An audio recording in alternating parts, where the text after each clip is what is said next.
Kusangana kwatiri kuita zvekare pano paTsvare 263. Kana uchiri munyowani pa this YouTube channel, subscribe mahara utina on the notification bell. Ini saTsvare nchange chingomhanya nema updates ezvinhu zviri kuitika munyika yedu yeZimbabwe. Kusubscribe mahara utina on the notification bell. Uyezve ma likes enyu akanyanya kukosha zvikuru. Zvinobatsira kuti video rineri ringe richisviswawo kune vanenge vasati vaona chiitiko sichandinenge ndauya nacho nguva nenguva. Saka ma likes enyu akakosha pa this YouTube channel. Nyanda nozomuzora nasi nyaya yemurume uyo anga achinzi iye Christopher Tsuru. Christopher Tsuru murume iye anga aine 59 years, anga achigara mu village inonzi Nyengera village kumasvingo. Ndokaitikira chiitiko ichi. Amadzadiwa macases atiri kunyonyoresivha munyika yedu yeZimbabwe, macases evanhu vanourayana pachezvavo. Kira vanhu avachisina matyira vakuita zvavada nguva yavada. Imwe yacho inakuita ngesatanism. Tinokumbura kuti zvatinofunga comment section pamusoro penye murume uyu. Murume uyu akaenda kumba kwegirlfriend rake. Girlfriend yake yainzi iye Jennifer Gandiwa. Jennifer Gandiwa mukadzi iye ane 48 years. Aenda kumba kwa Jennifer Gandiwa manheru. Vaviri ava vakarara pachimwadoro. Asi kwenyanya Christopher Tsuru ndiye akadhakwa pavaviri ava. After adhakwa aive ari mumba megirlfriend yake iyo inonzi Jennifer Gandiwa. Ari mumba megirlfriend yake inonzi Jennifer Gandiwa. Tsuru kuma 11 PM ndopa aimwa doro.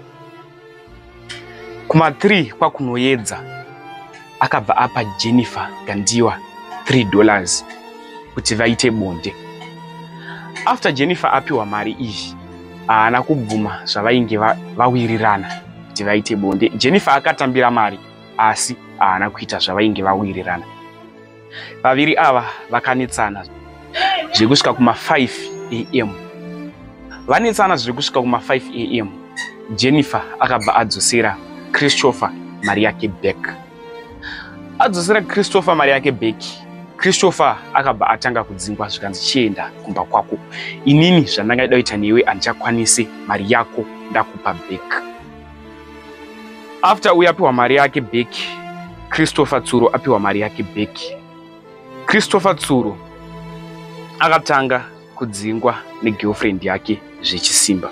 After Jennifer audza boyfriend yake mushakabvu uyu kuti chienda kumba kwako, zvandangada kuita newe handichakwanisi, akatanga kuramba Christopher Tsuru. Christopher aramba, Jennifer akatanga kupusha mushakabvu zvechisimba asina kupfeka. Apusha mushakabvu zvechisimba sezvo mushakabvu uyu ainge akadhakwa. Akapushwa akanowira paveranda. After awira paveranda, ndezvekuma around 5 AM akamupushira panze akasvika achidonha paveranda. Adonha paveranda, Jennifer Gandiwa akabuda achienda kubasa. Anova girlfriend remushakabvu. Abuda achienda kubasa, Jennifer Gandiwa akadzoka kuma 5 around 5 PM akawana Tsuru achiri akarara paveranda. Zvakazopa kuti atarise kuti Tsuru chii chaita kuti asvike this time akangorara paveranda asina kupfeka, asi hembe dzake ndasiya ndamukandira dziripo ende haana kupfeka hembe.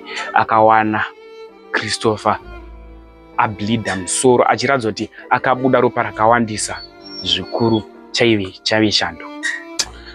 Amadzadiwa akawana Christopher achibleed, akawana Christopher ari munhu aratidza kuti ableeda ropa rakawanda zvikuru. Apo paakada kuedza kumumutsa asi chainge changove chando. Amadzadiwa zvinorwadza.